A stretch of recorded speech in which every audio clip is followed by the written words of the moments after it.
Welcome to Page to Screen, the podcast where Nikki and Christina discuss books that were turned into movies and films that were adapted from books. As always, we do remind you that spoilers lay ahead. Now we invite you to decide with us the age-old question, which is better, the book or the movie? This is no dream. This is really happening. That's right. Page to Screen is back with another new episode. And joining me, as always, is my favorite witch, Christina. Oh, thank you, Nikki. Do you have your tannis root? Always. Hail, Christina. Hail, Christina. Hail, Nikki. Oh boy, there's no better way to introduce the mammoth of a book that we're doing today, the 1967 novel by Ira Levin, Rosemary's Baby. Ooh, spooky. Rosemary's Baby follows a young couple who have the luck of finding and falling in love with the apartment building, the Bramford, which unfortunately is stock full of witches. Rosemary ends up getting pregnant, and spoopy things happen from there. Yeah, it's man, I do not want to be like Rosemary, but okay. Can I just talk about one big thing? They're living on one person's salary. And he's an unemployed actor, and they managed to get this apartment? Okay, listen. I know that I have previously said to my own husband, please don't sell me to Satan. But if I can get like a 2-bedroom, 2-bath for like $600 a month, I don't know. Maybe it's worth looking into. You know, at the opposite end of things, because I don't live in New York, so housing over here, it's pretty difficult.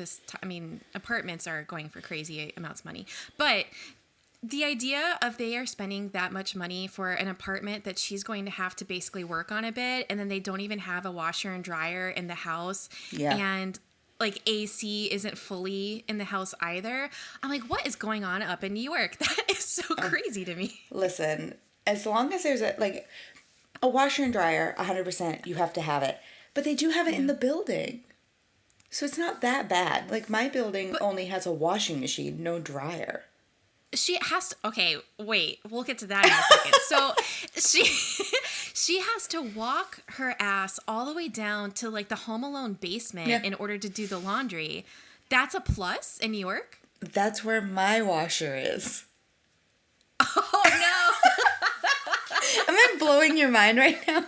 Fun fact, washers and dryers in New York City are almost always in the spookiest part of your building.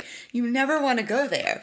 That's why people don't do laundry all the time in New York. That's why everyone wears the same thing like 5 times before they have to wash it. Or they walk somewhere, drop off their laundry, and let someone else wash it. Because it's like, ooh, go into the spooky basement with the spiders and the bugs. Or walk down the street and pay $40 and have someone else do it. I'm going to do the other one. Like Patrick Bateman. Yes, exactly. Just like Patrick Bateman. I was just going to say I am Patrick Bateman. I am not. You're not going to con me into admitting that either. I'm not Patrick Bateman. Wait, so you have a washer but no dryer. Yeah. So do you have to put your clothes in like clotheslines? We don't even have like a clothesline. Like you can buy those like drying boards, for your laundry. No, I don't. Everyone else listening to this is going to know what I'm talking about. And they're all going to laugh at you. Or they're going to take pity on me. And they're going to help me find a new apartment with a washer and dryer in unit. That's my dream. A washer and dryer in unit and a dishwasher. But I will take the washer and dryer over a dishwasher. So thanks for coming to my apartment talk, you guys. Oh, well, anything has got to be better than the Bramford, I suppose. Yeah, I don't think I'd want to live in the Bramford. This is your first time reading the book, right? Yes, and it was such a quick read that I actually went when I was doing like my research for this episode, I found out that there was an audiobook version read by Mia Farrow. What? And it is so good. It is so good. So I listened to that too. I just got chilly willies. Oh, you have to check it out. It's so I should. So good because it's basically like watching the movie with your eyes closed. Oh man, that's really cool. I didn't know about that at all. And yeah, the book is really fast. It's one I've seen a few times on reviews for it where people say like if you can get yourself a whole day just to read the book in one sitting, it's very delightful because it's just such a fast read and experiencing it all like as close together as possible. I mean, for me, I think it only took me like 2 or 3 days to read it the first time around. Yeah. And I could see that too. Like you just wake up one morning and get some coffee and sit down with the book and just cozy up for all day. Yeah, it's like because everything that's happening in the book happens pretty fast too. Mm-hmm. Like once you reach the whole, weird naked orgy scene, everything downhill is like super fast. Yeah, and the thing I really like about the book is that it is so creepy and it does the macabre sense of dread, paranoia thing. I mean, it's one of the best when it comes to horror that is not just straight, gore, and it's just got this creep level that I find to be a masterpiece. It's one of the best. Yeah, and it really feeds on because everyone has insecurities about having kids because that's like for 9 months you don't really know what's going on. Right. Like you're just kind of like, oh, well, hope we got a good one, but you won't know until it's born. So you have this already set in fear, add on to it this whole like deal with the devil stuff, and you're like, okay, I don't want babies now. Well, Rosemary is such a fully understood character created by Ira Levin. Even at the beginning when she is this newlywed, she's got that thing that I think everybody does when they first get married where you really want to please the other person. So you're trying to do everything as best you can. And then only a year or so before she had actually moved away from her small town to New York. She's also from an extremely Catholic family, and she kind of cut ties with her own religion, and is not really like atheist, but probably like agnostic. She still holds on to it. Like she still holds on to a lot of respect for the Pope, yet she doesn't fully identify as a Catholic. So she's someone who is very independent, yet extremely fish out of water and naive and kind of just very like a soft person. Yeah, she's like the girl next door moves to, the big city. And she's very supportive. So supportive of Guy and anything that he wants to do. And she's constantly bragging about all of his accomplishments, even though they are so small. Yeah. And it's like at the beginning of the book, you're looking at these two as a couple and you're like, these two are so sweet. And it sounds like they have a great group of friends. And I would like to come over for a party because it sounds like they know how to have fun. And it's a very diverse group, too. Yeah. Yeah, and like she's friends with, like, they have such varying ages for the people that they hang out with. It's just, I want to be friends with them. I do, too. And there's this sadness for Rosemary because she's not a bad person at all. She is someone with a good heart. She's kind. She's intelligent. Even though she can come off possibly as a little bit meek when it comes to standing up for herself against Guy and the neighbors, she's actually quite strong-willed because she fights against joining the little group in the apartment, and she also fights against Guy to the point where she leaves him for... She gets pregnant and... Well, she doesn't know she's pregnant yet, but... She leaves him for a week because when they're deciding that they want to have the baby, she and him have this night where he sleeps with her without her consent and her being conscious, and she leaves him for a week. So she's not someone who's just staying around because that's her husband. She has the strong will enough to say, this is kind of messed up. Maybe I need to think about this. Yeah, it's that part in the book. the whole, like, the Satan rape part, you know, it's, yeah, we know what's happening. Well, yeah, like, we basically have a understanding that, okay, yes, Rosemary, this is real. It's not a dream. It is happening. You're being raped by Satan. But Guy, the next morning, when he's yeah. all like admitting, like he's trying to be like playful and coy about like sleeping with her while she was completely unconscious, is so, like, my skin Gross. is crawling just talking about it. Yeah. And I know that it's not talked about a lot, but you know, spousal rape is still a thing. And that is what he is claiming he did to her. He even says it was a little bit like necrophilia. And I was like, okay, no, no, It's no. kinky. Yeah. Yeah, I was like, I can't. I was like, please just don't open your mouth anymore. I was like, I really don't want you to talk anymore. I know. And I wish this is another one where I'm very jealous of individuals who read something like Fight Club before seeing the movie, because I saw the Rosemary's Baby first and then read the book and, you know, remembered everything. So you know what's going on, but I would love to put my mind into someone who read it when it first came out without knowing anything, because I wonder what people thought when that's going on. Yeah. It's, I would, yeah, you know what? I would too. Like, I wish I had not seen the movie before reading the book. And I wonder if it would have changed my perception on a lot of the stuff. But honestly, even after reading the book and listening to the audiobook, there are so many hints and clues that I don't think you could get to an alternate answer about any of the stuff that's happening.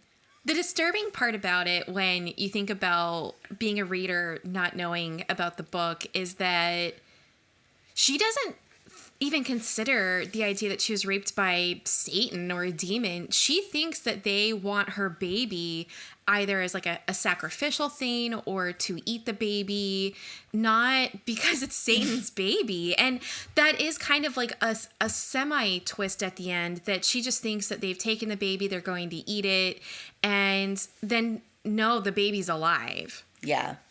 The whole thing with the eating of the babies was, well, it comes from that book, right? Right. The, what was the title of the book? All of them witches. Yes. Yeah. Which had all the act, like, oh, it's an anagram, blah, blah, blah. Yeah, she went from, like, I thought she was going from A to B to C. She was like, A to Z, baby eaters. They're witches who are going to eat my baby. And even when she mentions it to Guy and to Dr. Hill, she brings it up with, I was like, girl, if you're going to go see a doctor, go see a doctor and talk about your concerns. Do not tell him that you think your neighbors are baby eaters, because he is definitely going to check you in somewhere. And I know we're kind of bouncing all around, but when she goes to the doctor and she's like, okay, what I'm about to say is going to sound completely insane, so I have to tell him this as calmly as possible. Yeah. And then she just goes into it, and I'm like, girl, there's no way that anything that you say coming out of your mouth is going to sound like a normal person. Well, especially because she shows up, like, late at night. Yeah. Right? She shows up he was like, I guess I could show up right now. And she was like, yes, now. And, like, she shows up late at night, frazzled with a suitcase, talking about how, like, they're going to eat her baby. But all of that, like, I feel like in a lot of movies and books, it's like this big world kind of thing. Like, you know, you watch these things, it's just like, that's so unbelievable. Like, I can't remember what it was. There was this one French TV show. What was it called? It doesn't matter. But it was a horror show, and it was just so unbelievable because this crazy thing happens in this one episode, and then the next episode just starts without having ever addressed it. And it's like, well, the cops would have been called. Like, this is just kind of unbelievable. And the thing about this book is that it is actually very believable, and it is so crazy that no one would believe her. And going back to the very beginning, you've got these nosy neighbors. They're just these two kooky old people, but it's predated by the fact that they took in this girl off the streets who was on drugs. So immediately you feel like they're kind, they are open-hearted, and then tragically she dies of a suicide. So that makes Rosemary open herself up to them because of sympathy. Yeah. So when weird stuff happens, she almost feels bad and guilty for considering that she's annoyed by them. And then when the rape happens, it's horrific because she thinks that it was marital rape, which is, of course, horrible. Yeah. But, I mean, marital rape compared to being raped by Satan, I mean, I don't want to downplay anybody's trauma, but being raped by Satan's pretty bad. So, but if you told somebody, like, hey, I had this bad dream and I was raped by Satan, I'd be like, oh, well, maybe change what you eat before bed or something. But you're not actually going to consider that as being truthful. And so, like, when she has a bad pregnancy, it just feels very normal. It doesn't feel like anything really crazy supernatural is happening. Yeah. It's, the whole book is basically, could have been called, like, it should have been like Rosemary's Baby or How to Gaslight a Woman. Right, exactly. The whole book just makes you, and this is, like, definitely read it as in whole, you know? Like, don't try and break up the book because I felt like I needed to sit with those feelings to figure out, like, why? Like, what is happening, you know? And the more you're in it with her, the more you're like, am I going crazy now? Like, what is going on? Like, how can she hear what people are saying to her and just be, like, totally fine with it? And I guess it's also the thing where it's like, you are young and impressionable, and especially this is her first time being pregnant. Like, you're going to take advice where advice is given, and if someone tells you this guy is the best doctor, how are you supposed to know? You've never had another kid. Of course you're going to go to the best doctor. He just happens to be a Satanist, but you're going to go to the best doctor. It is honestly the true horror of this book is the gaslighting, the abusive relationship, being trapped, the paranoia of it all, being told that you're crazy. When she wants to reach out to someone, she reaches out to her father figure friend, Hutch, who's the one that warned her about moving into the apartment, and then he dies. He gets put into a coma and he dies. And she doesn't piece anything together, like the reason why he died is because of them, but of course it's yet another horrible thing that has happened. And then when she orchestrates the party after the holidays, it's like she feels that the only way that she can be around normal people is to do this big party. Yeah. And when she's at the party and people see her and she's lost weight, even though she's pregnant, and she looks like shit and she's all pale, and they're all like, oh my God, are you okay? And for the first time, she breaks down and she's sobbing and she's telling them, and they're listening to her and they're telling her this isn't normal. It's like finally all of her fears are being validated. Yeah, it is very much like she's in a super abusive relationship with her husband, because the party is the first time anyone has seen her in months. Like, since they practically moved into that apartment, because she didn't go and do anything with anybody. I think the last thing that she does is she sees the Fantastics with a friend. But that's literally right after that one guy goes blind. Yeah. The other actor goes blind. It's, so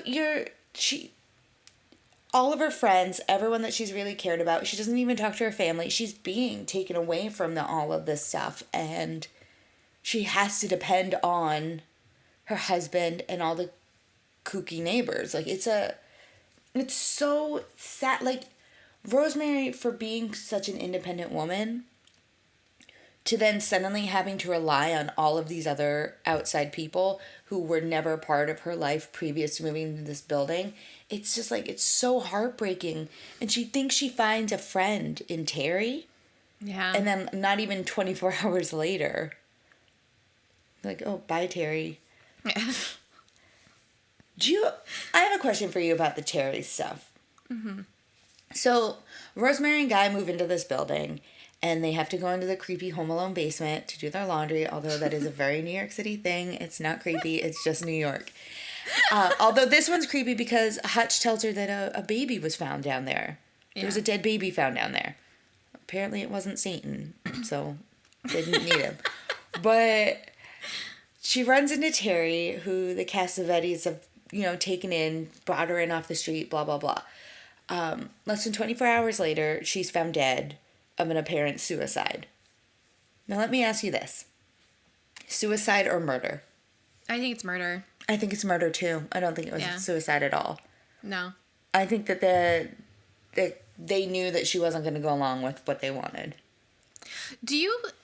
Here's one. So it's clear that her husband sells her out. Mm-hmm.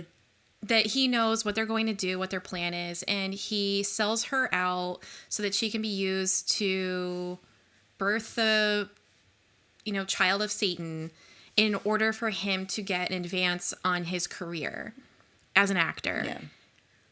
Do you think he knew about any of that before they moved into the Bramford, or do you think everything is after they move into the Bramford? I think it's all after. Yeah. Because in the book, which is, it's not made apparent in the movie, and we'll talk about that, but in the book, they have another apartment. They do. It's actually he's annoyed. Yeah. Yeah. So I think a lot of that happened after, because I generally think that first visit to the Cassavetes, he was very interested in all of this. Oh, well, I know so-and-so and blah, blah, blah. And this guy is really feeding his ego, Mm-hmm. Like, oh, blah, blah, blah, you were so good and blah, blah, blah. And then it's like, I don't even care. I hate guys so much. I don't even care about any of the shows he was in. Oh, my goodness. But then he keeps going back. Rosemary's like, what are you doing? He's like, oh, well, I just wanted to ask a couple questions about this, that, the other thing. And I think that's when they're like, we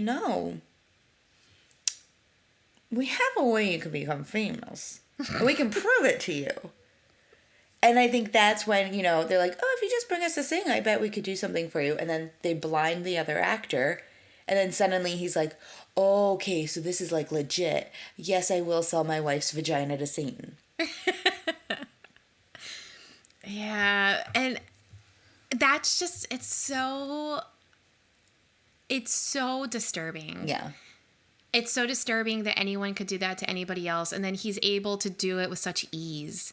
That's where it really comes into it. Is like he was so ready to give her away so he could be famous.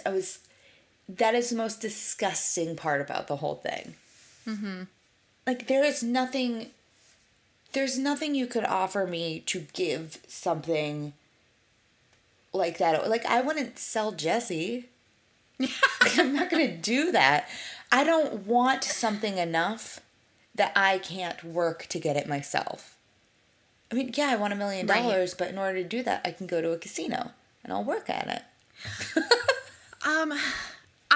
There's a lot of stuff in the book that is symbolic of all the themes going on. And one thing that I wonder too is, do you think that, because like you said, in the book, they actually have a different apartment. Yeah. And Guy's actually a little annoyed because Rosemary finds out that there's an opening at the Bramford, so she wants to move in there and is like, well, you'll figure out a way to get us out of the other place. And he does. But do you think that her wanting the Bramford, and that's kind of the domino effect of getting impregnated by Satan, do you think that is supposed to be like Eve biting the apple? Yes. Right? I do. Yeah, because they have the perfect place. They have a place, and she doesn't think it's perfect. She thinks it's like manufactured and blah, blah, blah. Honestly, right now, the place that they originally were in is probably going for, I don't know, like $36 a month, maybe. Mm-hmm. Like, it's probably a really expensive, really nice apartment, but it just wasn't the Bramford. Like, no, but it does make sense. Like a very biblical, it's like an upside down biblical story. By the way, the Bramford, do you know what that's named after? What? Bram Stoker, Dracula. Love it.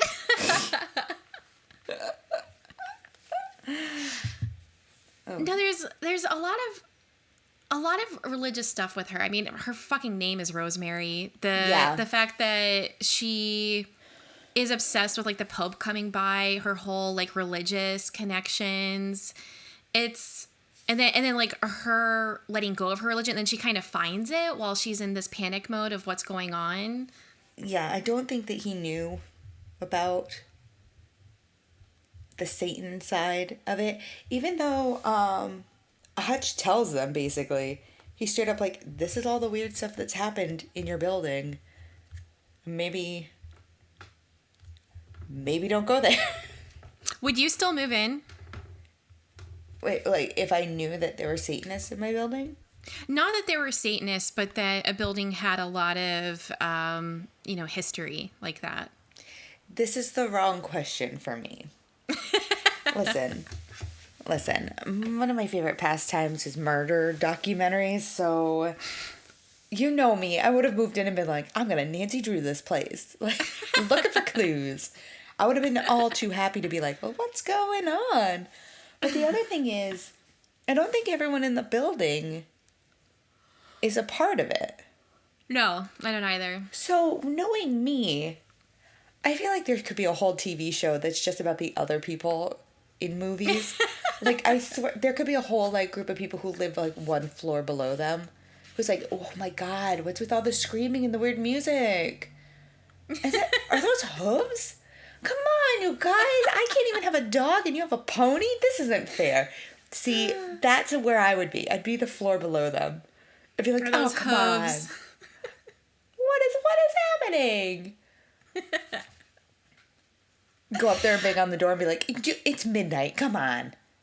You're supposed to see the Pope in the morning. It's midnight. Shut up.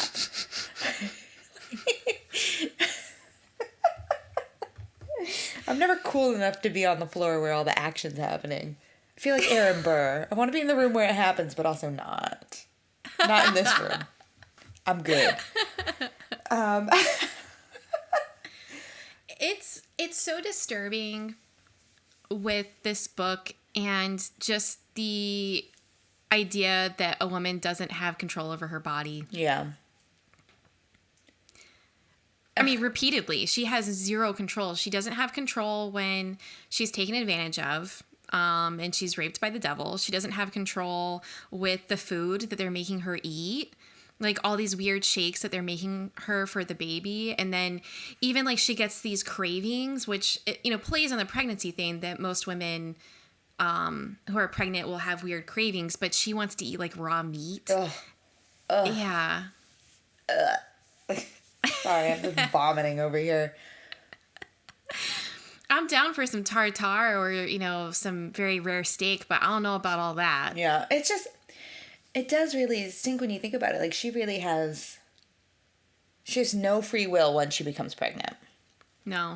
Except for that 1 week where she tries to get away. Mm-hmm. Ugh. And then even, when everything crescendos at the end, when she tries to, like we said, escape and she goes to her old doctor and then he, understandably thinks that she's nutso, so calls her husband and her new doctor. They come and get her. Then she tries to escape into the apartment, but there's a backdoor hidden hallway into the apartment, so she can't even protect herself there. Yeah. Like, there's no place for her to go. No place is safe for her. No. Ugh. I do like the end to the book. I do too. Like, after everything that's happened, so she's raped, she's, her surrogate father figure dies, she loses connection with all of her friends, she sees Dr. Hill, basically gets her back in custody of her awful, awful, awful husband and super crazy other doctor. And then she gives birth to the child of Satan. His name is not Adrian, don't even. And they convince her that the baby died, that there is no baby, but she can hear it crying. And they still want her milk. Yeah, they're still milking her. But the best part is she kind of catches on a little bit. She's like, why would they need my milk? What are they doing? They're holding my baby. They want to fatten it up so they can eat it. And then she saves all those sleeping pills. Yeah. And she puts them in the tea for that other lady. Oh, in the coffee. And makes that lady drink that coffee. And basically, she doesn't actually kill the woman, but that amount of sleeping pills could probably kill her. Like, no offense, Rosemary. I think you done did a murder. There's like, so, like when she's there, it's so scary because she's stuck there, and then when she is hiding the sleeping pills, she still pretends like she's out of it. So she'll just like be lying there with her eyes closed and acting like she's out of it. And then she notices that when they're milking her, which is so like just treating her like a cow, Yeah. she notices that the milk is coming out smelly and green because of all the tannis root and the stuff that they're making her drink, which is just disgusting. Yeah. And then, yeah, she almost kills that lady. Yeah. I wouldn't be surprised if she actually did kill her. Probably. I don't think she shows up again at the end. And nobody in that room was like, everyone in that room was like, oh, that's fine. We didn't like her anyway. You done committed murder. It's fine. But yeah, that's when she realizes like there had to have been a second door into her apartment.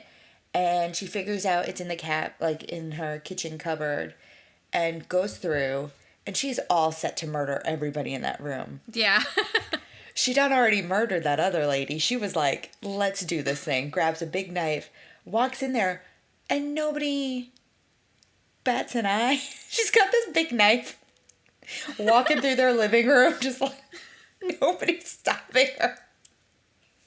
Well, and she says that she is going to, she's like, I'm going to get the biggest, longest knife in my kitchen. Yeah. She says that a couple times, and then she goes in the kitchen, gets the biggest, longest knife, and then heads out into the other room. Yeah, and then she comes face to face with her beautiful baby boy. Look at his eyes. What have you done to his eyes? It's such, I know that we're not at the movie yet, but it's such an iconic moment. Yeah. And it's so creepy that, you know, she sees the black bassinet and it's got the cross hanging upside down. And then just the, what have you done with his eyes? And then, you know, but guys, the eyes are normal. Yeah. He has his father's eyes. Hail Satan. It's so good. And then he's got like hooves and a tail. Yeah. The description of him in this book is so creepy. It's so creepy. It's so creepy. But what I really like about the ending of this book is that, you know, they want her to be motherly, you know, to the spawn of Satan. And she decides that she, you know, he is half Satan, half her. So there's a chance that she could, you know, I don't know, make him not Satan-y, less Satan. But she's also in her head thinking about killing the baby and committing suicide. And then she's like, I can't do that. Like, she looks down at the baby and is like, that's a sweet, innocent baby face. Even though its eyes are weird, they're kind of cute. I cannot kill a baby. And then she decides she wants to go to the Vatican and have them deal with it. And I was like, I love that she's in her head making her next steps and making her next plans, because I could definitely see if this book had continued, you know, 6 months later, she's boarding a flight to Italy and she's like, peace. Me and this Satan baby, we're going to go figure out what's going on. I like it too, that she sees the baby and she just wants to jump out of the window with the baby, killing them both, and it'll just be written up as another Bramford horror story. Then the one lady is rocking the crib too hard. Yeah. And she's like, you're rocking him too hard. That's why he's crying. And then she goes over, and it's almost like she's annoyed by it. Like, are you an idiot? Like, clearly this is what you need to be doing. So she just has that motherly instinct. But then, yeah, it's like, you know, when you think about Rosemary, will she always be fighting against them? I mean, she didn't win this time around, really. Yeah. So is she just destined to always have the best of intentions, but unfortunately other people take advantage of her? I don't know. Honestly, there is a sequel. Yeah. I did not want to read the sequel. Me neither. Because I don't want it to ruin this book. And I say that because I know that from reviews of the sequel and of the movie sequels, I was like, I don't want any part of this.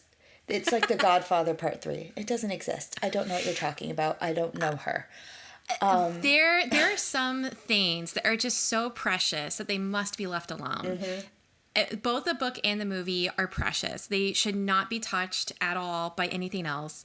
And yeah, there's a sequel, and I really like Ire Levin too. Like, and I see us doing other stuff that he's done. I mean, The Stepford Wives. Yeah, it's Death coming up sometime soon. Yeah, that'll be a lot of fun. Like he definitely had some feminist ideas when it came to writing his books, and I appreciate it. But I mean, even when you talk about the movie and its sequel, I was kind of laughing at us because in the movie originally there was a scene with Joan Crawford in the Fantastics, and then the sequel to the movie has Patty Duke.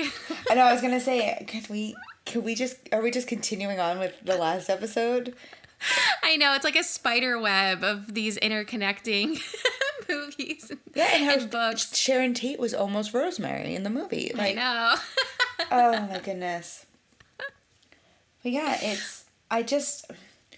so I'm gonna say this next comment, pretending there is no sequel. Mm-hmm. I would have liked, like I said, I would have liked there to be like 6 months later. Rosemary's taking the baby to Italy. And also, I would love for her to have had a divorce. Ugh. I would kill... Well, I mean, also, she could also use the ploy... Like, here's the thing. That baby's going to grow up and look at Guy and be like, you're not my dad. You can't tell me what to do. You're not my real dad. Like... My question is always, what is their next move? They have a demon baby. It's not like it looks like a normal baby. How are you going to hide this baby, and how are you going... I mean, I guess it's a demon, so he's probably got some powers. Yeah. Like, how often can Satan come to the earthly level and see his own child? Like, what is their end game? Like, I guess I'm asking the same question you are. Like, what... So, you use your witchy powers and you can make people famous, you can make people rich, you can do all this stuff, get rid of all your enemies. But then what? Right. Like, where... World domination. But I don't think people would allow that. I think someone would be like, no. And I think your witch powers can only go so far. Especially while, Satan is a baby. But people they don't believe things. You've got how many people on earth right now who are religious and believe that there is a second coming of Jesus Christ destined to happen. If you went to majority of those people and you said, hi, I'm pregnant with Jesus and he's coming again and here we go, everybody. Like, they would be like, yeah, you're a fucking nut job. Someone lock her up. Like, no one would believe that, even though... That's what they believe. I like, this is the opposite. This is, the Satan version of that. I mean, people wouldn't believe it until probably it's too late. Yeah. Ugh. Oh, boy. Woof, did we get into it? One thing I love about this book, did you notice all of the numerology? Yes. There's so much going on. It's so good, and it's so subtle. And so she actually is set to give birth, like, June of 1966, which is, of course, 666. Satan. Satan, everybody. But then everything is in sets of, like, 3, 9. She's pregnant for 9 months. Yeah. And then her pregnancy is basically in 3 different parts, where the first 3 months are really awful. And then she's got the 3 parts in the middle, and then the last 3 parts, which are fairly good, but that's when the paranoia sets in. Yeah. So it's just this constant play on 6 and the divisors of 6. And even if I don't know if you saw it in like the hard copies of the books, but the book itself is in 3 parts. It's part 1, 2, and 3. It's just like, and then even if you look up like name numerology, the name Rosemary, when you break up the letters, vowels, consonants, it's all 666. It's like everywhere. And I don't know if that's me with a tinfoil hat on, like if I'm reading too much into it, but IR 11, there's no way that he didn't plan at least some of that. Oh yeah, he would have had to have. He definitely did some research for this one. Yeah, and planning. Yeah. And I love it. I mean, it worked out because, he ended up doing the screenplay for the movie and it's just like literal, like if you want to talk about page to screen, legit page to screen. It's exact. It's exact. It's that meme from The Office, like corporate needs you to tell us the difference between these two pictures. Yeah. It's the same picture. It's or like the same. Or like the meme of Spider-Man pointing at Spider-Man. Yeah. That's it. It's copy and paste.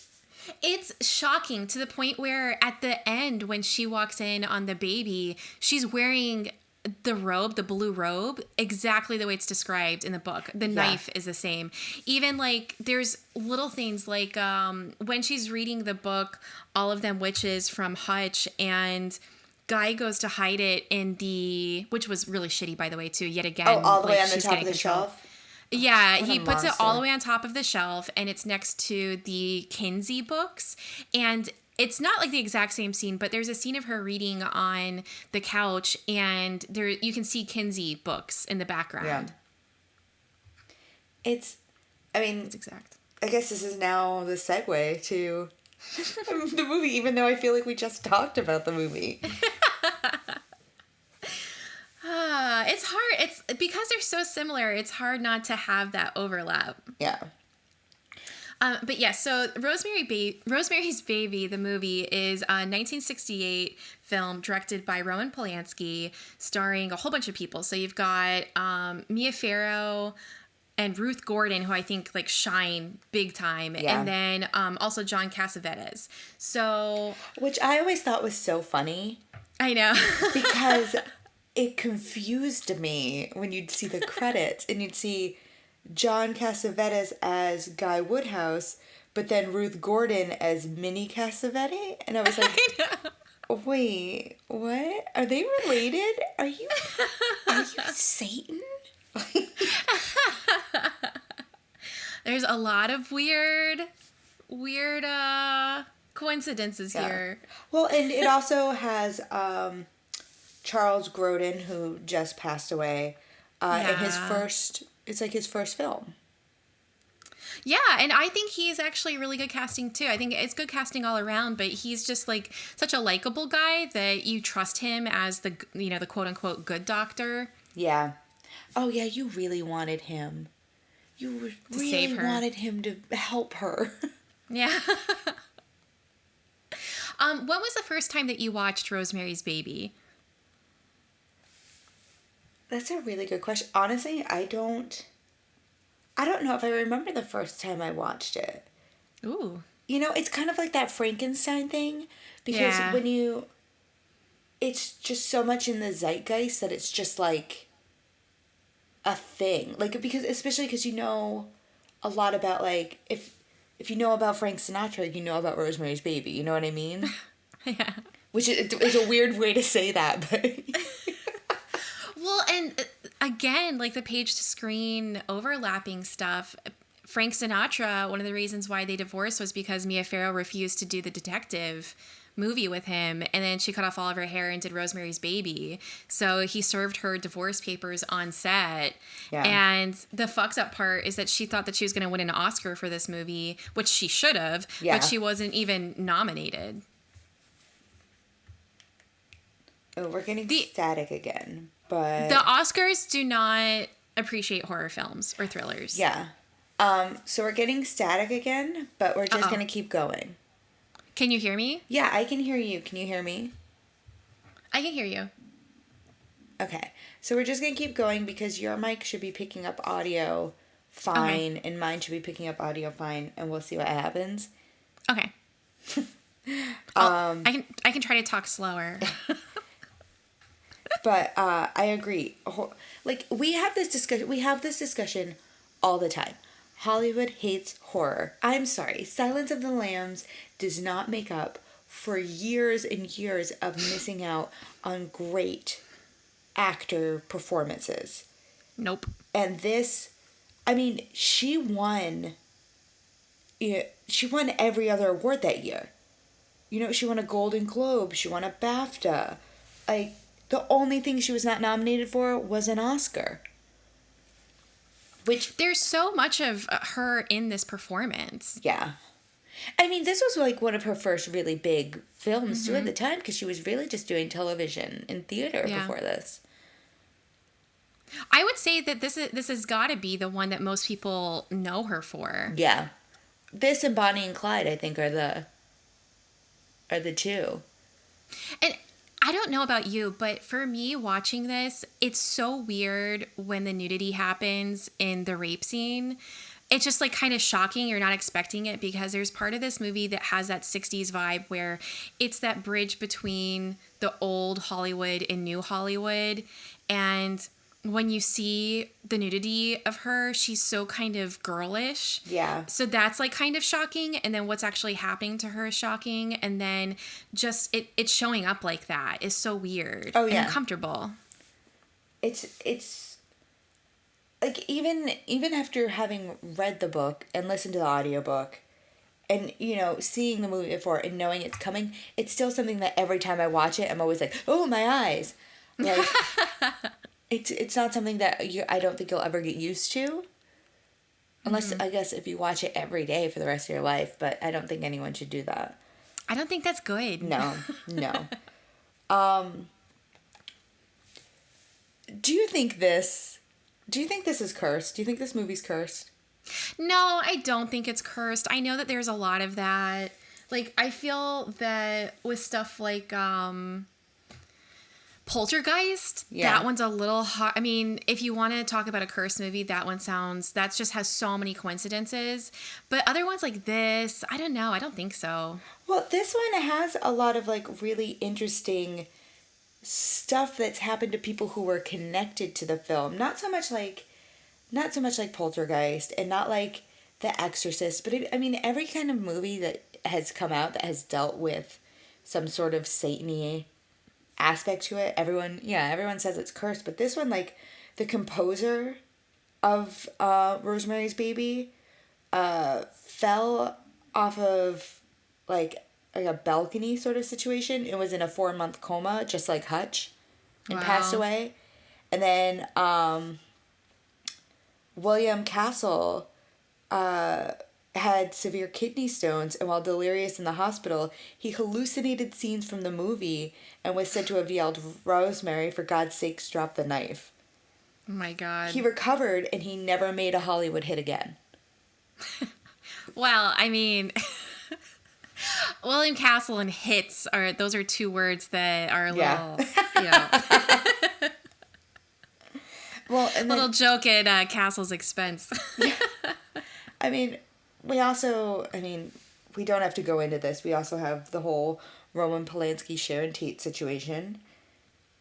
Which, talking about Roman Polanski, it's so weird that the book is so feminist, and those feminist ideas continue on into the movie, and then you've got him being who he is. It's just like, really? Like, I don't get it. Yeah. Yeah. Ugh. It's, ugh. I don't know. There's still, like, I guess, I don't know. I think it's cursed. I think that's the problem. I think it's cursed. I mean, I'm going to say, like, for everyone listening to this episode, we have had issues recording this episode. Oh. And we haven't had this many issues recording anything else. I think it's cursed. Oh no. The curse is coming to get me. It's because I made all those jokes about Satan, isn't it? You know, I was going to make a joke when we were during, like, one of the pauses, but I've got, you know, the recording going, and at one point when we had one of our issues, it was at, you know how it's got the little, like, inches, like, looking things? I don't know what they're called. I'm not a tech person. That's Jesse's job. It was at 999. I'm not even joking.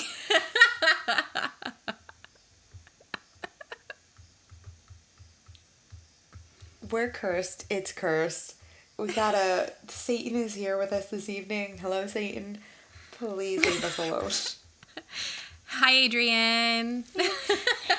Hey, so nice eyes, looking cute. What's up? Um, but going back to Sharon Tate, not about what happened to her, but how crazy would it have been if she was cast as Rosemary? Because Roman Polanski had a hard time casting this role. Mm-hmm. And for a long time, he was just like, I'm just going to put my wife in. Like, how crazy different would that have been? You know, I think that she could have been good. But I do think that, like, the hair cutting part is very important for Rosemary. And I don't know that she would have wanted to cut her hair. I mean, I can't assume to know anything about her. But I don't think she would have been terrible. I just think that Mia Farrow is perfect. Mia Farrow was perfect. And, oh my God, that haircut. The classic Vidal Sassoon. That photo is so iconic of her getting that. Every time she says Vidal Sassoon. It's a Vidal Sassoon guy. Guy, it's a Vidal Sassoon. It's very popular. It's a Vidal Sassoon. Sassoon. No, there's something about the haircut that makes her even more fragile. Yeah. Well, because you can't hide. Once you cut off that much hair, you really have nothing to, hide your emotions towards anything. Everything is just, especially with Rosemary, everything's right on the surface. So by cutting away all that hair, she's basically kind of naked at that point. Yeah, good point.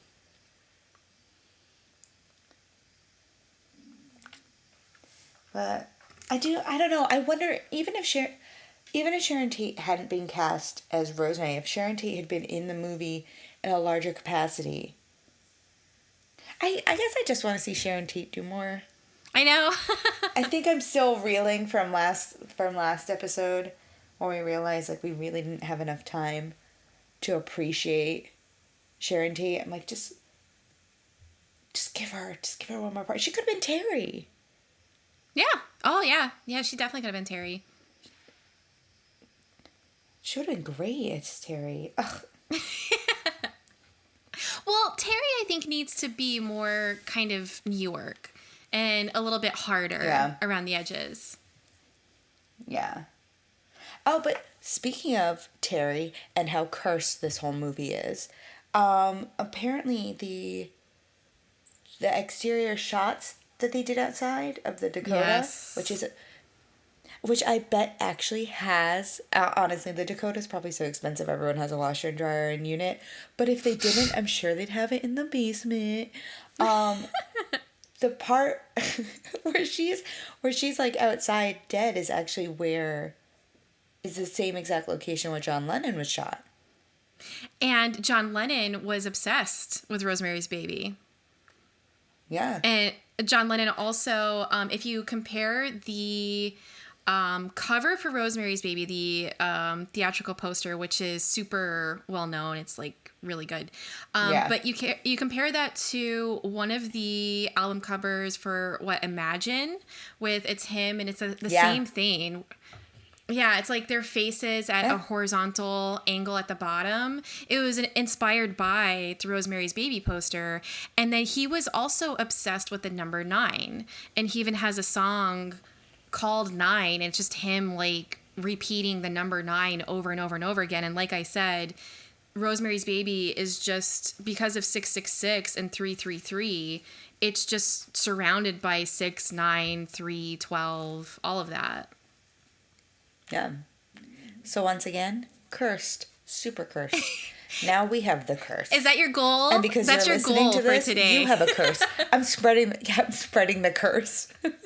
I don't know. It just like this is such a weird podcast episode for me, just because how directly page to screen it really is. The haircut, the description of like the wallpaper from the book is also in the, in the movie. All that furniture when they first move in to Branford and they're like, oh, well, you can buy all this stuff, that really nice hutch and that really nice secretary desk. It's in the movie. It is so...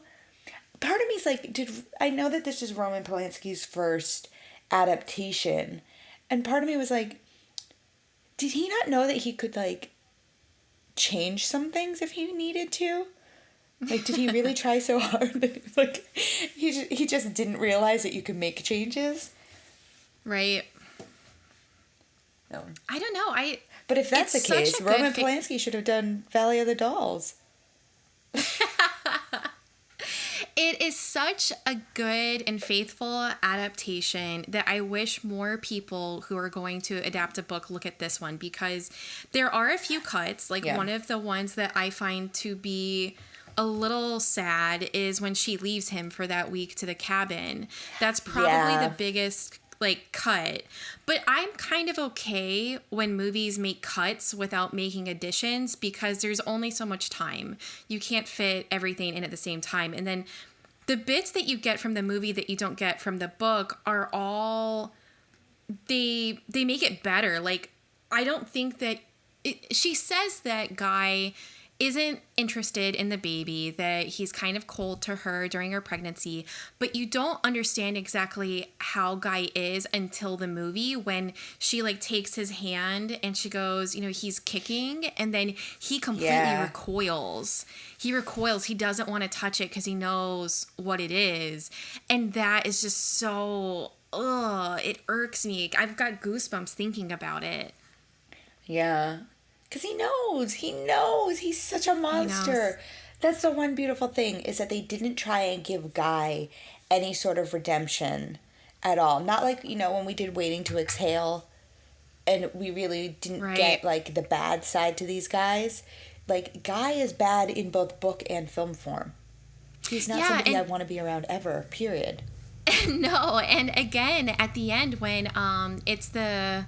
what have you done to his eyes? And then they're like, he has his father's eyes. And then it's the quick cut to Guy, and he kind of hides his face.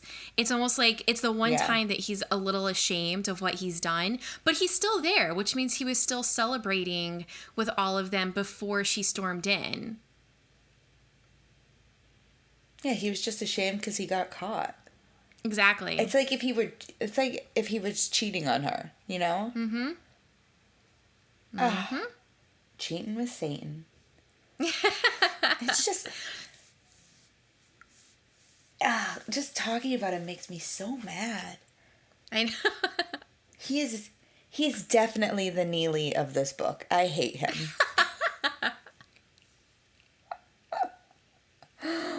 Because I guess, that is actually kind of true. He is the Neely of the book, because he would do anything to be famous, just like Neely and Valley did anything to continue to stay relevant and famous. Like, she left her first husband, married that other guy, had twins, was taking all those pills just so that she could be up and doing all this stuff when she really could have taken a break. And Guy is just the same way. Only difference is, instead of pills, it's Satan. He gets more mad when she cuts her hair short than he does about Satan fucking her and impregnating her. Oh, he gets so mad about her friends. Yeah. At the party, when he's like, is that what you hens were talking about? He calls them all stupid. He's like, I can't believe you are going to listen to these people. I like those friends too, because the minute that they realize that something's wrong, they're closing the door, they're barricading him out, they're all around her. If she was able to not be so pulled away and pulled out of society the way she was, those friends would have had her back a lot harder. Oh yeah, if they had known about the secret door, they would have squeezed her out that secret door and rushed her somewhere else right away. Right. I like too the other thing is Oh, go ahead. Yeah. Oh, I was just gonna say, it's that's the other thing too, is that with those friends, Guy's anger, he's never mad at himself for what he did to Rosemary. But like when she is telling him that she is in pain and she hates it, and he gets mad because it's not fair to her doctor that she get a second opinion. Yeah, that one, it blows my mind, and it blows her mind too. She's like, are you kidding me? Yeah. She's like, Dr. Saperstein.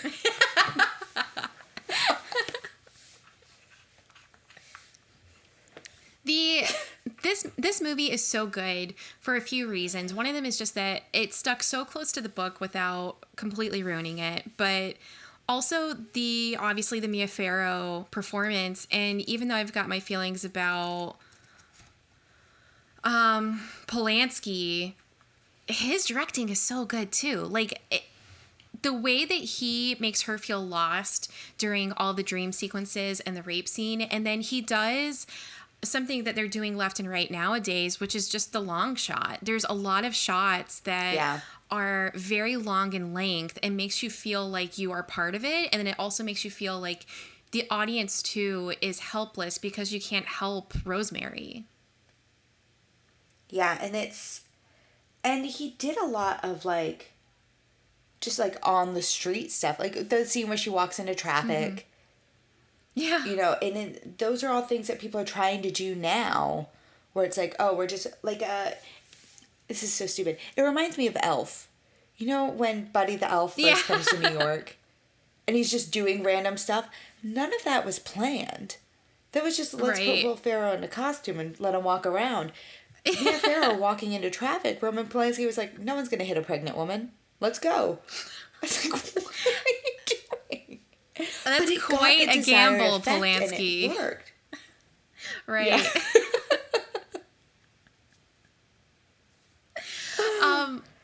There's so many behind the scenes things that are so cool with this movie. One of them, that the actor who goes blind, that she calls to...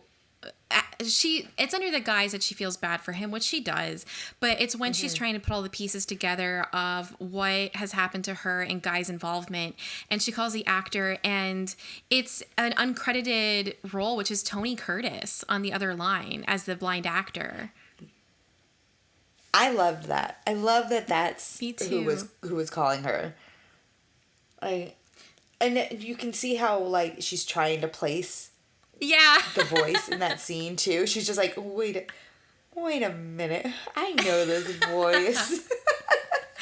And Tony Curtis, what's funny about it, because you know it from Some Like It Hot, that he does this really funny Cary Grant impression, and he's kind of almost doing that on the phone with her. Yeah, I didn't pick that up right away. That's why his voice is just a little bit off. Yeah. There was a lot. It's just, there is so much to unpack about the book and the movie. Especially when you get like really into it, and how it's like a biblical story but backwards, and it's not the birth of Christ, it's the birth of Satan. And oh, I do have a question for you though. Okay. And this is like a very important question. A vodka blush. Oh, would you drink it? No. And do you think... Because I looked up the recipe. And it is just vodka, lime juice, and grenadine. But do you think they actually had grenadine in their vodka blushes? Or are we supposed to assume that little dash of grenadine was blood? I wondered about that, and I wonder if the blood that they use during the ceremony when it's her and Satan together, if the blood is Terry's blood, and that when they murdered her, they took some of it. Too. Really?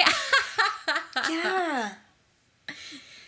Yeah, because I feel like the blood of... Because what they don't want a virgin. They want a woman who can get pregnant, but who has had sex. And the fact that Terry probably fits that bill means that her blood could possibly have some power to it, particularly since she's been wearing that tannis root. So they've probably been feeding her stuff too. So her blood probably has power. And then, yeah, if they're giving her the vodka blush, for sure. Yeah. Oh. Poor Terry. Yeah. No, you know what I mean? Like, she didn't sign up for that. Well, same with Rosemary. No one signs up for that. And she was grateful for them. Yeah. Like, when it comes to Terry, I feel like with Terry, they must have said to her, hey, how would you like to be a carrier for Satan's baby? And then she probably lost her mind. It was like, oh, no. And then they had to kill her before she escaped. That's how I always imagined that went down. And that's how they learned, oh, we need to put drugs in the food if we're going to do the Satan baby one more time. You know what I mean? See, I think that they just tossed her out like trash. Like, we've got somebody better. Yeah. Oh, yeah. Someone not as used and abused, except she kind of is because her husband's a dick. A piece of shit. I hate guys so much. I am going to be feeling this for a very long time. Monster. No, and his casting is perfect because he has that kind of like smarmy, charmy vibe, but you could believe her believing him, and you can also believe that he is capable of doing what he's done. Yeah. It's just the ease at which he does it. Exactly. Monster. Maybe he's Satan. Maybe he is Satan. He has no remorse. He doesn't. He never even says sorry to her. Like, he doesn't say anything to her when she walks into that room and sees them all with her baby. Well, but he does say... And he even plays into the whole thing. He does, but then he says, they promised me that they wouldn't hurt you. You wouldn't be hurt, and you're not. Yeah. She was raped. Oh, I'm she sorry. was My groomed. mental health doesn't matter. Yeah. She was gaslit. There's green milk coming out of her right now. I have a feeling she's kind of hurt a bit. Oh, and doesn't he also say they could try again for another one? Yes. I hate him. I hate him so much. I'm about ready to throw this book across the room. I hate him. But here's the thing. I love hating him. I love the paranoia that you feel reading it. I love even just the betrayal that you feel with her and the neighbors. Yeah, it's honestly such a slow sizzle. Mm-hmm. And then all of a sudden everything just explodes. Yeah. Well, I don't know what else we could say about this cursed book and movie. I did want to give a shout out to Ruth Gordon, who plays the neighbor, Mrs. Cassavetes. And she's in, did you ever watch Harold and Maude? Yes. Okay, so she is Maude in that. She's the female lead, and I didn't even realize that's the same actress. But she's also a screenwriter, and she co-wrote Adam's Rib, which is my favorite Spencer. Really? Tracy, yeah, Katharine Hepburn movie. So she's like a Hollywood icon, but I don't think she's known very well. Well, I can tell you she is from Massachusetts, so come on, girl. You know your people. Yeah, I only know people from Massachusetts. Come on, people. Let's do this. I do love Harold and Maude. And she won a Best Supporting Actress Oscar for this movie, which is interesting considering, Mia Farrow definitely should have won an Oscar for this. She definitely should have. No. Justice for Mia. In New more ways than hashtag, we're one. starting it. Anyways. Hey, Oscar committee, can we like backtrack some Oscars, please? As we go into ranking this one, because I know that's around the corner, I did just want to, for your consideration, throw in this quote by Ira Levin that he believes this film is the single most faithful adaptation of a novel ever to come out of Hollywood. Oh yeah, as we're ranking this, now that we've come to the ranking part, before I read the list, I'm going to say right now, I want this to be number 1. I do too. This is because it is true. It's like we've been saying this whole episode.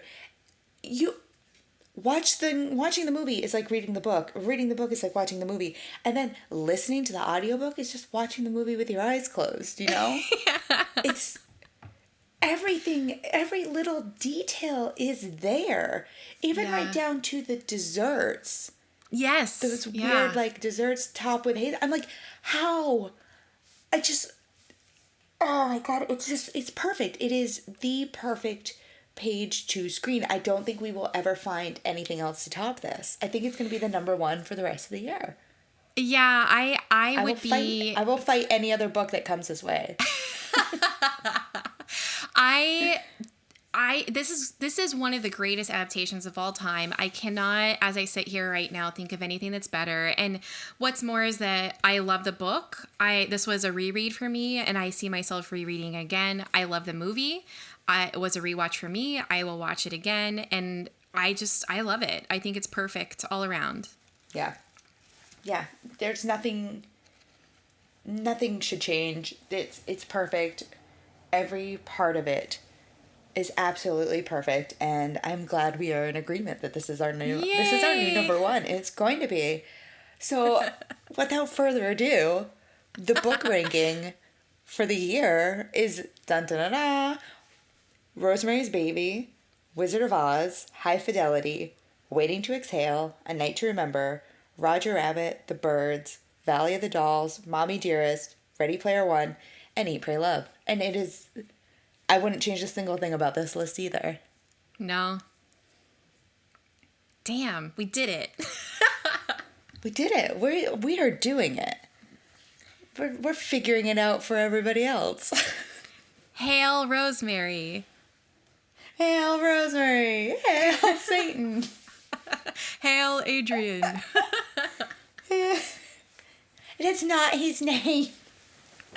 Oh, see, that's a good part that's not really in the movie, though, too, is when they're bickering back and forth on what to name the baby. It seems so inconsequential, you know what I mean? It does. But also, it's like a mother's choice. And when he kind of concedes to it, you know, in the back of his head is like, his name is fucking Adrian, but just tell her it's little Andy. Like, I'm not going to call him that. I'm not going to call him that. We already filled out the birth certificate. Yeah. First one to write a name down wins. Someone's like, but what are we going to do with these invitations? Oh yeah, everything says Adrian on it. Come on, you guys. Do you think Satan's going to be mad? Let the father have a say in the name. Satan Jr. Satan Jr. Well, yeah, what's his name going to be? Satan Woodhouse? Yeah. Satan Woodhouse the First. First of his name.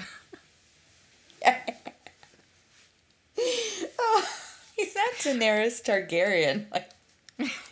Rosemary and Satan invite you to Adrian's first birthday. It's just like two hoof prints on the invitation.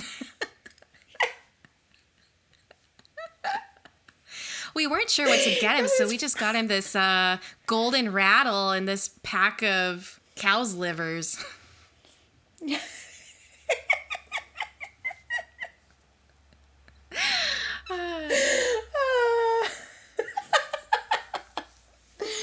Oh, Satan. Well, as we move out of hell, I really don't know how to how to describe the next one. I just started reading it, and boy, howdy. We move into from the depths of hell we rise, and we face the future. This is just getting worse. I'm just gonna say it. Hey, everybody. So the next book coming up is, honestly, here's a fun way to describe this. My dad loves this movie. I don't know a single dad who doesn't like this movie. Yeah. So same. continuing with our Father's Day month theme. Next up is Forrest Gump. I've seen the movie 100 times. It begs the question: if you were to get impregnated, would you rather the daddy be Satan or Forrest Gump? Oh, this is a really tough one. You don't have to answer it. Maybe the audience can just think about that until the next episode. Yeah. If the audience would send us their replies, that'd be great. Because there is no right or wrong answer. This will be the first time that I read it, and the probably 242nd time I've watched the movie. Yeah. What is it with dads and Forrest Gump? Yeah, I don't know. Is it the soundtrack? There's a war scene in the middle? Yeah. It was... Questions for next week's episode. What is it? Yeah, I'll just shoot this out real quick, and before we go too deep into it. But it's been on TV since I was a kid. It's just always on TV. I think that's one of the reasons why. It's just like one of those movies that it's always on. Like, look right now. Turn on your TV. Look at the cable box. It's gonna be on somewhere. Yeah, it was on VH1 a few weeks ago. VH1. What is... VH1 used to be a music channel. What are you doing just showing Forrest Gump in the middle of the afternoon on a Tuesday? So weird. What was I doing watching VH1 on a Tuesday, though? That's the bigger question. Yeah. Hey, Nikki, are you okay? Listen, I'm watching Forrest Gump on a Tuesday. Definitely not okay.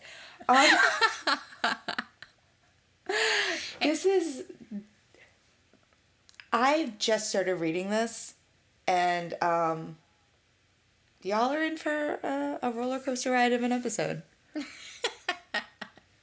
Yeah, we leave you with our absolute undying love for Rosemary's Baby 3 times over, as that number 3 again, as a book, a movie, and an adaptation, and then we will have one big daddy of an episode next week with Forrest Gump.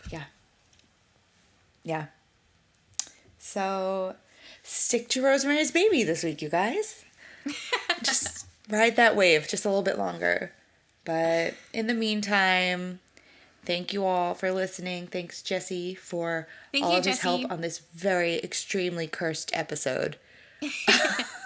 It's so cursed. I don't know how this happened. I know how. Satan. Satan.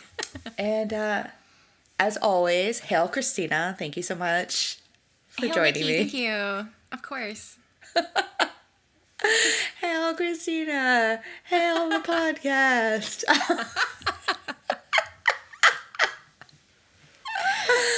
Oh, goodness. Christina, you have a great, I'll talk to you next time. Have a great time. Don't mess with Satan. Aw, you too. All right. Well, bye. Bye.